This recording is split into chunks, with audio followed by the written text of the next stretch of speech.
우리의 사명은 그리스도의 말씀으로 이 세상을 정복하는 것이지요. 하나님 나라의 확장이 바로 우리의 사명이며 우리가 하는 모든 일을 통해서 하나님께 영광 돌리는 일입니다. 그런데 나의 능력에 비해서 세상이 너무나 큽니다.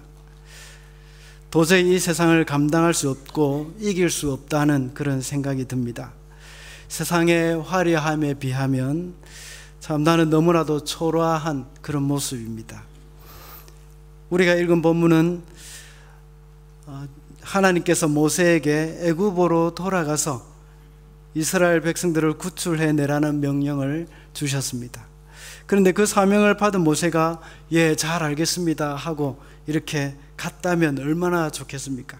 그러나 모세는 한사코 거절했습니다. 왜냐하면 자신이 아무리 하나님을 만났다고 해도 백성들은 믿지 않을 것이라는 이유였습니다. 그러자 하나님은 모세에게 기적을 보여주십니다. 지팡이가 뱀이 되는 기적과 모세의 손이 문둥병이 들어서 다시 깨끗하게 되는 것을 보여주셨습니다. 그리고 나중에 애굽의 강물이 피로 바뀌게 될 것이라는 것도 말씀해 주셨습니다. 그래도 모세는 자신은 말을 할 줄 모른다고 대답합니다. 그럴 때 하나님은 모세를 설득시킵니다.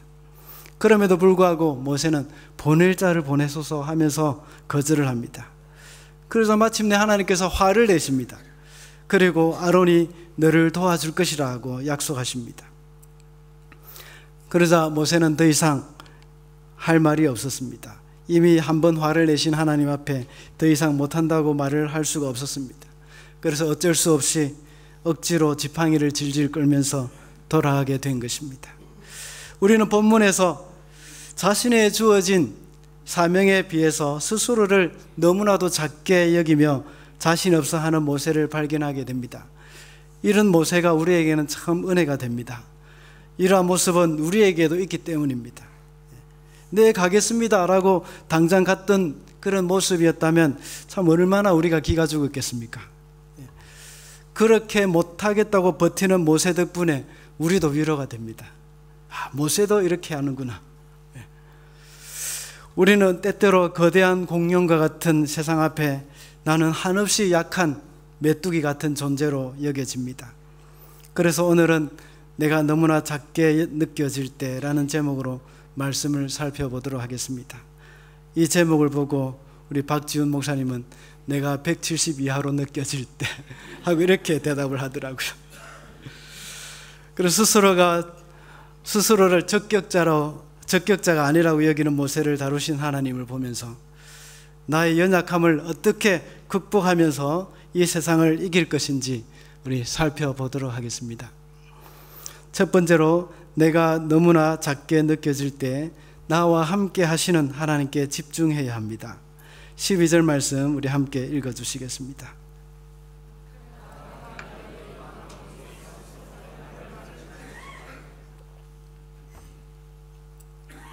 그리고 출애굽기 3장 15절을 말씀에는 하나님이 이르시되 내가 반드시 너와 함께 있으리라 하고 말씀하셨습니다. 하나님이 모세에게 사명을 주셨을 때 모세가 하나님께 내가 누구간데 바로에게 가며 이스라엘 자손을 애굽에서 인도하여 내릴까 하고 물었습니다. 그럴 때 하나님이 내가 정녕 너와 함께 있으리라 하고 말씀하셨습니다. 내가 누구간데 라는 그 말 속에는 참 몇 가지 의미가 들어있겠죠. 나는 나이가 늙었습니다. 나이가 많고 이제 늙었습니다. 나는 바로 앞에 피하여 도망온 도망자입니다. 나는 바로 앞에 설 수 없는 살인자입니다. 나는 입이 뻣뻣하고 혀가 둔한 사람이라 하는 그 뜻입니다. 즉 자신의 연약한 모습 때문에 아무것도 할 수 없다는 그런 말입니다. 전에 모세는 스스로 자만했습니다. 40년 전에 모세는 나는 히브리인 중에 히브리인 중에 최고 지도자가 될 자격이 있는 사람이다. 나 외에 누가 이 민족을 구원할 수 있겠는가라고 생각했을 것입니다. 자기의 힘과 근세와 재능과 통솔력으로 하나님의 백성을 해방시킬 수 있을 줄로 자만했던 것입니다. 나 아니면 안 된다고 생각했습니다. 그러므로 하나님 또한 나 같은 훌륭한 사람을 통하여서 일하실 것이며 백성들도 그것을 인정할 것이라고 자만했습니다. 그러나 그 백성들은 그 모세의 기대와는 달리 그것을 인정해 주지 않았지요. 사도행전 7장 25절에 보면 그는 그의 형제들이 하나님께서 자기의 손을 통하여 구원해 주시는 것을 깨달으리라 생각하였으나 그들이 깨닫지 못하였더라. 이런 모세가 지금은 완전히 달라졌습니다. 40대의 모세는 자신의 힘으로 이스라엘을 구원할 수 있는 자라고 말했지만 지금 모세는 나는 이스라엘을 구원할 수 없는 자라고 고백합니다. 사람은 40대의 모세를 쓸 것이지만 하나님은 80세의 모세를 쓰시기로 결정하셨습니다. 모세는 양떼를 돌보는 것조차도 쉽지 않았습니다. 그런데 지금 이스라엘 백성들을 데리고 출애굽하는 일은 도저히 상상조차 할 수 없었습니다. 이것은 단순히 애굽에서 고생하는 백성들을 도와주라는 그 명령이 아닙니다. 가서 쿠데타를 일으켜서 정권을 교체시켜라는 그 말이 차라리 쉬웠을지도 모릅니다. 하나님은 모세에게 애굽에서 있는 백성들을 이끌고 광야를 통과해서 가나안 땅으로 가라는 말씀입니다. 모세는 양떼 수백 마리를 몰고 광야 이편에서 저편까지 가는 일도 참 쉽지 않은 지경이었습니다. 그런데 그 몇백만 명이나 되는 이스라엘 백성들을 데리고 광야를 통과하여 가나안 땅으로 가라는 말은 정말 얼토당토 않는 그런 말씀입니다. 이스라엘 백성들을 데리고 탈출한다고 해도 과연 애굽 사람들이 가만히 놔두겠습니까? 그리고 어떻게 암말렉과 같은 그 도둑대가 득실거리는 그런 넓은 광야를 통과하겠습니까? 또 가나안 거민은 또 어떻습니까? 얼마나 강합니까? 이 일은 도저히 불가능한 일입니다. 여기서 내가 누구간데 라는 말에는 또 다른 의미가 있을 것입니다. 하나님, 사람 잘못 보셨습니다.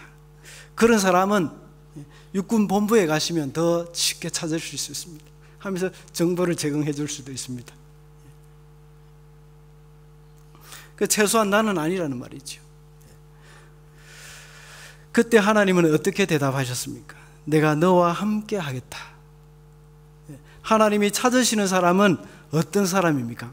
유능한 지휘관이 아닙니다. 작전에 능한 참모도 아니라는 겁니다. 수백만 명의 양식을 동원할 수 있는, 한순간에 동원할 수 있는 그런 군수 장교도 아닙니다.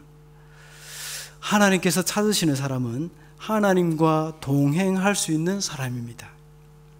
하나님을 믿고 의지할 수 있는 사람입니다. 오늘도 우리 가운데서 하나님의 일을 할 수 있는, 하나님이 찾으시는 사람은 누구입니까? 하나님과 동행할 수 있는 사람입니다. 우리의 연약함만을 볼 때에 하나님의 부르심에 응답할 수 없습니다. 하나님께서 우리와 함께 하실 때 어떠한 장군도 할 수 없는 일을 하고야 마는 것입니다. 우리는 우리 스스로의 연약함, 그것을 보기 전에 우리와 함께 하시는 하나님을 바라보아야 합니다. 저희가 도우라 부족에 성경 번역을 하러 가서 참 덜컹거리는 마을로 이 차를 몰고 다닐 때에 아내와 불렀던 노래가 있습니다. 물론 저보다 훨씬 더 고생 많이 하셨던 선교사님들도 많이 있습니다. 우리 이 자리에 계신 또 정철아 선교사님 얼마나 많은 고생하셨는지 모릅니다. 그때 저희는 집이 없어서 마을에 빈집을 빌려서 살기도 하고 텐트 속에서 살기도 했습니다. 빈집을 빌려서 살 때는 참 쥐가 얼마나 많은지 쥐들이 아내의 안경 다리도 갉아먹고 행주도 훔쳐가고 그랬습니다. 그래서 쥐와의 전쟁을 아주 치열하게 했습니다. 그 익사이팅한 그 쥐와의 전쟁 무용담은 나중에 시간 날 때 한번 들려드리겠습니다. 그때도 하나님의 작전에 따라서 우리가 해가지고 이겼습니다. 그때 우리는 매일 예배를 드렸습니다. 운전을 하면서도 아내와 함께 찬양을 했는데, 찬양하는 중에 둘 다 눈물이 앞을 가려서 운전을 할 수 없을 정도였습니다. 그 중에 한 곡은 임재라는 그런 찬양입니다. 하늘의 문을 여소서 이것을 주목하소서 주를 향한 노래가 꺼지지 않으니, 하늘을 열고 보소서 이곳에 임하소서 주님을 기다립니다. 기도의 향기가 하늘에 닿으니 주여 임재하여 주소서. 이곳에 오소서 이곳에 앉으소서 이곳에서 드리는 예배를 받으소서. 주님의 이름만이 오직 주의 이름만 이곳에 있습니다. 우리 함께 불러볼까요? 우리 찬양팀.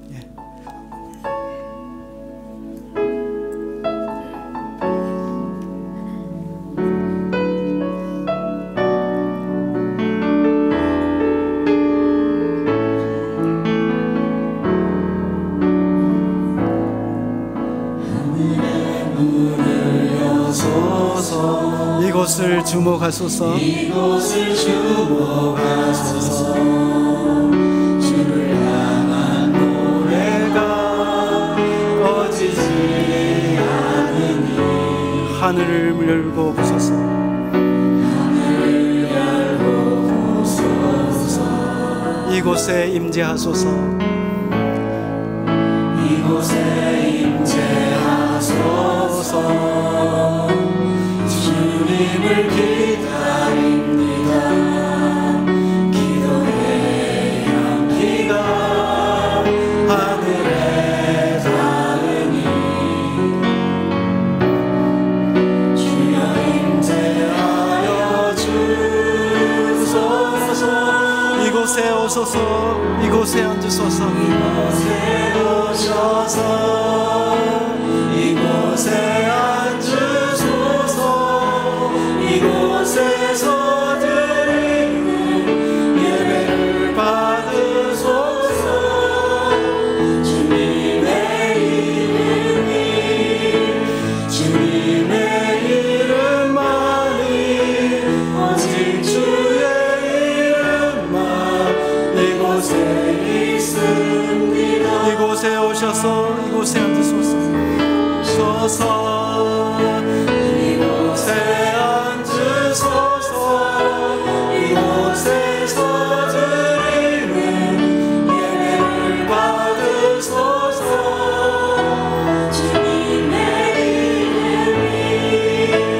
주님의 이름만이 오직 주의 이름만 이곳에 있습니다.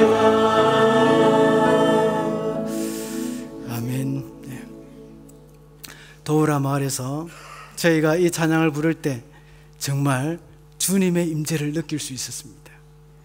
쥐가 득실거리고 쥐똥이 난무하고 벌레가 득실거리는 이 땅에도 하나님의 임재가 있고 하나님이 도우라 부족 가운데 계심을 확신했습니다. 그리고 주님의 임재가 우리 부부를 감싸고 계심을 확신할 수 있었고, 또다시 용기를 얻어서 사역에 임할 수 있었습니다. 하나님이 함께 하실 때 우리는 할 수 있는 겁니다. 이 세상에서 내가 너무나도 작게 느껴지고 자신감이 사라질 때 우리와 동행하시는 하나님께 집중하시기 바랍니다. 둘째로, 내가 너무나 작게 느껴질 때 하나님의 능력을 신뢰해야 합니다. 17절 말씀 한번 읽어주시기 바랍니다.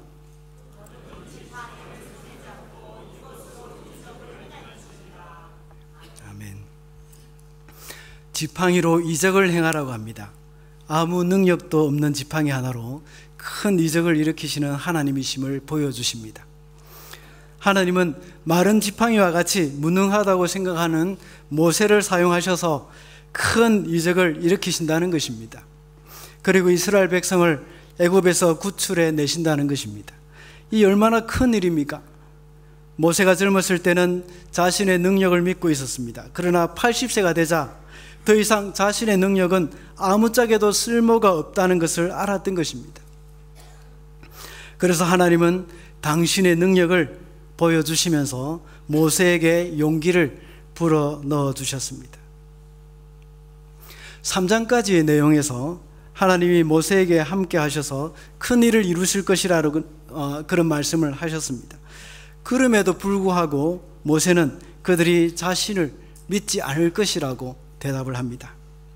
그리고 모세의 말도 듣지 않을 뿐만 아니라 하나님께서 자신에게 나타났다는 사실도 믿지 않을 것이라고 대답했습니다. 그러자 하나님은 기적을 보여주십니다. 지팡이가 뱀이 되는 기적과 모세의 손이 문둥병에 걸렸다가 다시 깨끗하게 되는 기적, 그리고 앞으로 애굽에서 일어날 기적에 대해서 말씀하셨습니다. 지팡이가 뱀이 되는 기적에 대해서 먼저 살펴보십시다. 애굽 사람에게는 가장 두려운 존재가 무서운 독을 가진 코브라입니다. 그들은 그 뱀을 애굽의 신으로 섬기고 있습니다. 그런데 모세가 지팡이를 던질 때에 지팡이가 뱀으로 변했다가 다시 하나님의 말씀을 따라서 뱀의 꼬리를 붙잡았을 때에 다시 지팡이가 되었습니다. 이것이 우리에게 알려주는 교훈은 무엇일까요?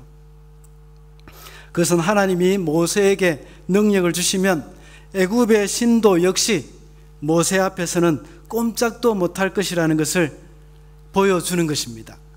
그래서 5절에 보면 지팡이가 뱀이 되는 기적을 베푸신 이유를 말씀하십니다. 이는 그들에게 그들의 조상의 하나님, 곧 아브라함의 하나님, 이삭의 하나님, 야곱의 하나님 여호와가 내게 나타난 줄을 믿게 하려 함이라. 애굽의 어떤 신보다 능력이 있으신 그들 조상의 하나님이 모세에게 나타나셨다는 것을 보여주기 위한 것이었습니다. 이와 같이 하나님이 저와 여러분에게 베푸신 능력이 무엇입니까?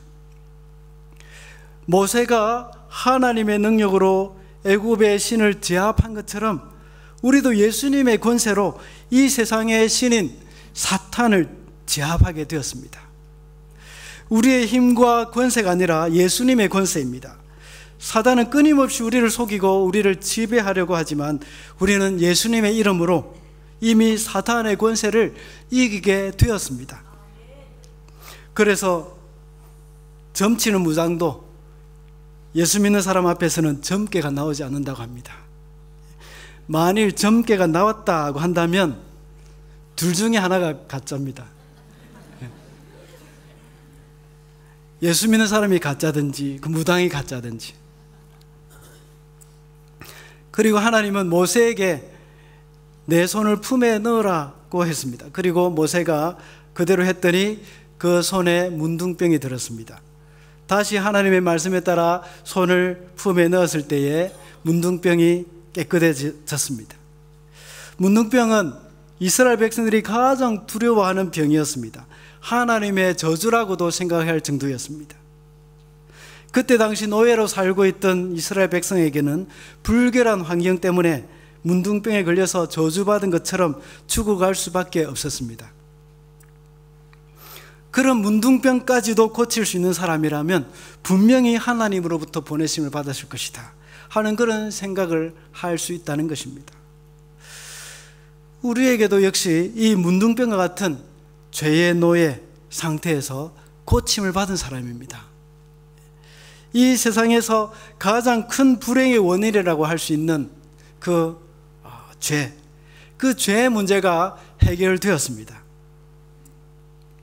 예수님의 이름으로 우리는 죄의 문제가 해결되었던 것입니다. 누구든지 예수님을 믿는 자들은 바로 하나님의 능력으로 우리가 구원을 얻게 되었고 또 모든 죄의 문제가 해결이 되어졌던 것입니다. 그리고 강물이 피가 된다고 했습니다. 애굽의 나일강은 풍요의 상징이었습니다. 애굽의 모든 풍요로움은 이 나일강으로부터 온다고 생각할 수가 있는 것입니다. 그런데 그것이 저주를 받아서 피가 된다는 것은 하나님이 인간의 모든 부귀 영화를 주관하시는 분이시라는 것을 보여주시는 것입니다. 하나님은 우리에게 풍요로움을 주시기도 하시며 그것을 가져가기도 하시는 분이심을 가르치고 있습니다. 그런 하나님의 능력을 우리는 신뢰해야 합니다.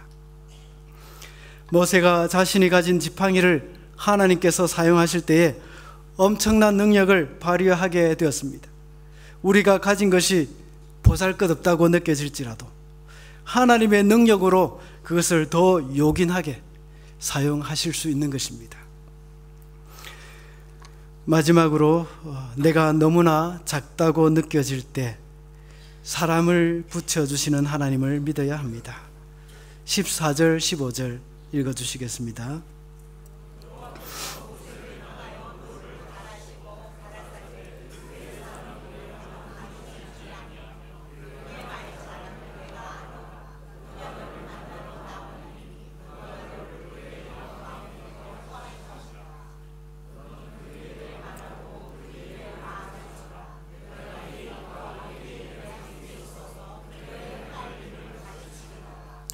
아멘.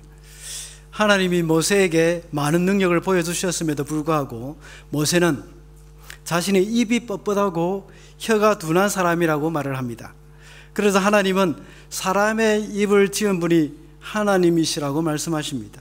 그리고 말을 못하는 자가 되게 하신 분도 하나님이시라고 말씀하십니다.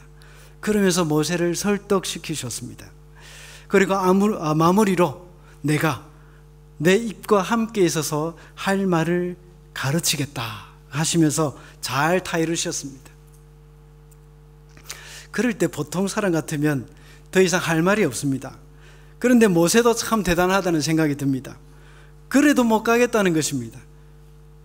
더 이상 핑계댈 것이 없으니까 보낼 자를 보내소서 라고 이렇게 대답하는 겁니다.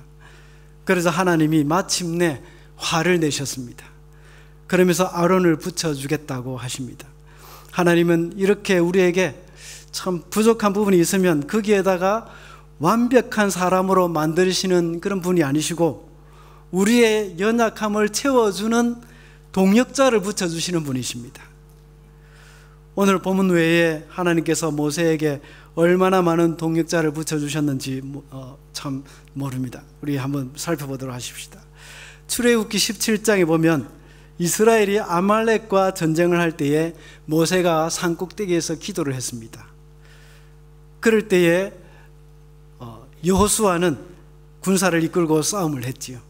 그때 모세의 손이 피곤해서 이렇게 내려가면 이스라엘 군이 지고 올라가면 이스라엘 군이 이기는 겁니다.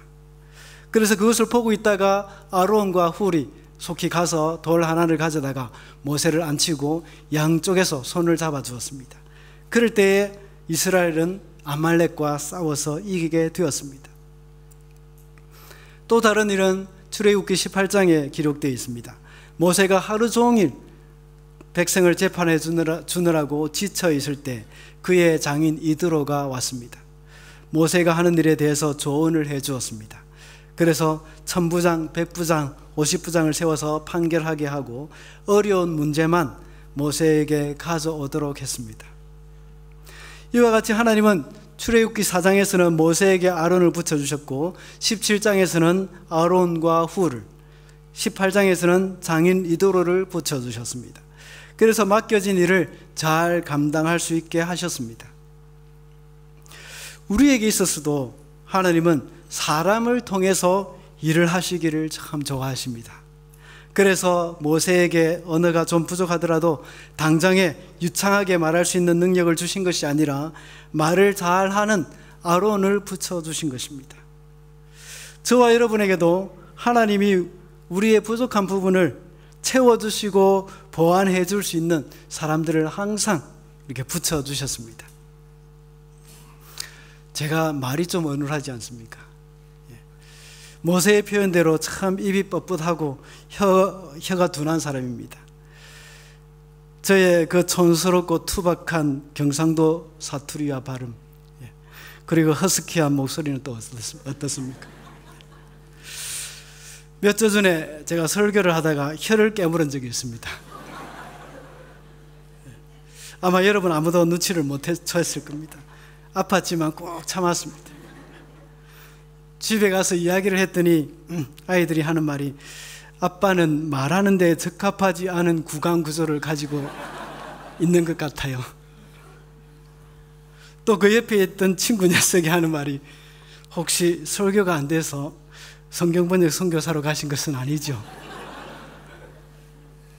기분이 나빴습니다. 그래서 제가 그럼 밥 먹다가 혀 깨무는 너희들은 먹는데 적합하지 않은 구소냐 하고 이렇게 말하려고 하다가 꾹 참았습니다. 왜냐하면 저도 밥 먹다가 혀를 깨물거든요. 어쨌든 제가 입이 뻣뻣하고 참 혀가 둔한 자라는 것은 부인할 수 없습니다. 설교를 할 때마다 참 많은 고민을 하고 있습니다.